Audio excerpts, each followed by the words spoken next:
Hello అండి, అందరికి నమస్కారం. సో మనకు ఎంసీసీ లేటెస్ట్ అప్డేట్ అయితే వచ్చింది. రిజిస్ట్రేషన్ డేట్ ఎక్స్టెండ్ చేస్తుంది. సో ఈరోజు అప్డేట్ అయితే ఈరోజు డిస్కస్ చేసుకుందాము. సో ఇక్కడ మీరు చూసుకుంటే in reference to many request being received from PW candidates who are still in the process of obtaining certificates from designated disability centre, the competent quota has decided to extend the round 1 schedule.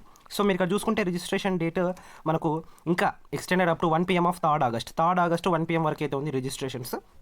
తర్వాత payment అయితే 4 PM వరకు అయితే ఉంటుంది. So అది కూడా 3rd ఆగస్టే. Choice filling వచ్చేసి 3rd August రాత్రి 11:59 PM వరకు అయితే ఉంటుంది. తర్వాత choice filling 6 PM of 3rd August నుంచి రాత్రి 11:55 PM ఆఫ్ 3rd ఆగస్ట్ వరకు అయితే ఉంటుంది. సో మనకు 2 days అయితే సీట్ అలాట్మెంట్ ప్రాసెస్ అయితే జరుగుతుంది, 4 ఆగస్టు 5th ఆగస్ట్. తర్వాత రిజల్ట్ డిక్లరేషన్ మనకు 6th ఆగస్ట్ అయితే జరుగుతుంది. అలాగే రిపోర్టింగ్ ఫర్ రౌండ్ 1 వచ్చేసి 7th ఆగస్ట్ నుంచి 11th ఆగస్ట్ వరకు అయితే ఉంటుంది.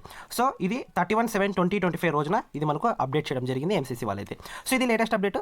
సో మన ఛానల్ సబ్స్క్రైబ్ చేసుకోండి. కౌన్సిలింగ్ రిలేటెడ్ అప్డేట్స్ మన ఛానల్లో డే టు డే అయితే పోస్ట్ చేస్తాను. Thank you for watching.